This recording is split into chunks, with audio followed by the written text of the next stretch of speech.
તો એક મહત્વપૂર્ણ સમાચાર કરીશું તેના ઉપર નજર। જે સમાચાર હાલમાં સામે આવી રહ્યા છે, પંચમહાલમાં રક્ષાબંધનના પર્વની ઉજવણી કરવામાં આવી છે।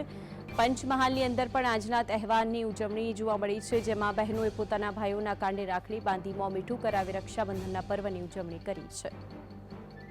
ઠેર ઠેર અલગ અલગ રીતે ઉજવણી થઈ રહી છે, ત્યારે ગોધરા સબજેલ ખાતે પણ ભાઈઓએ રક્ષાબંધનની ઉજવણી કરી છે। પંચમહાલની અંદર ગોધરા સબજેલ છે, ત્યાં પણ બહેનોએ પોતાના ભાઈઓને રાખડી બાંધીને આજના પર્વની ઉજવણી કરી।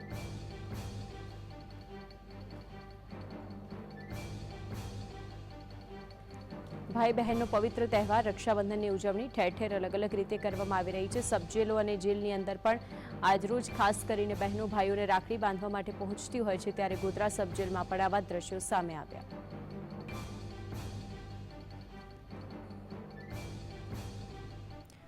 તો વધુ માહિતી માટે સંવાદદાતા રવિ જોડાઈ ગયા છે। રવિ, સબજેલમાં પણ આજના પવિત્ર તહેવારની ઉજવણી કરવામાં આવી છે, ત્યાંથી સીધા દ્રશ્યો।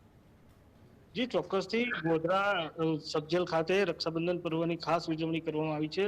જેલ તંત્ર દ્વારા તમામ પ્રકારની જે આયોજન છે તે કરવામાં આવ્યું છે। બંદીવાન ભાઈઓ રાખડીથી વંચિત ન રહે તે માટે ખાસ આયોજન ગોધરા સબજેલ દ્વારા કરવામાં આવ્યું છે। હું આપણે સીધા દ્રશ્ય બતાવવા માંગીશ કે અહીંયા સબજેલ ખાતે જે બહેનો છે તે પણ રાખડીઓ બાંધવા માટે આવી છે, અને ખાસ અંદર જે આયોજન છે તે જેલ પ્રશાસન દ્વારા કરવામાં આવ્યું છે। જે બંદીવાન ભાઈઓ છે તેને બેન મોઢું મીઠું કરાવી રક્ષા બાંધી રહી છે। આપણી સાથે જેલ અધિક્ષક જોડાયા છે મકવાણા સાહેબ, તેમને પૂછીશું સાહેબ કયા પ્રકારનું આયોજન? આજે સવારે 9 વાગ્યાથી જેલમાં બંધી રહેલ કાચા પાકા આરોપીઓ છે એમની બહેનો સવારે 9 વાગ્યાથી અહીં આવી રહે છે। મારી સમક્ષ ઉભેલા બહેનો છે, એમના ભાઈને રાખડી બાંધવા માટે આવી ગયા છે। બાજુમાં જે ભાઈઓ છે એ જેલમાં જે બહેનો છે અંદર કોઈ પણ ગુનામાં, એમને રાખડી બંધાવવા માટે આજે અહીં આવ્યા છે। જેલ પ્રશાસન તરફથી તમામ વ્યવસ્થા કરવામાં આવી છે। જી, ખાસ પ્રકારનું કયા પ્રકારનું આયોજન જેલ પ્રશાસન દ્વારા કરવામાં આવ્યું છે આ પર્વને? જેલ પ્રશાસન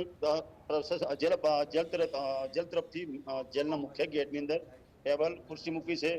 બહેનો માટે તિલક ચાંદલાની વ્યવસ્થા કરવામાં આવી છે, મીઠાઈની પણ વ્યવસ્થા કરવામાં આવી છે। આ સિવાય ઘણી બહેનો એવા છે, ભાઈઓ છે જેલમાં જેને બેન છે એ ટેલિફોનથી પણ મેસેજ આપી શકશે રક્ષાબંધન પવિત્ર।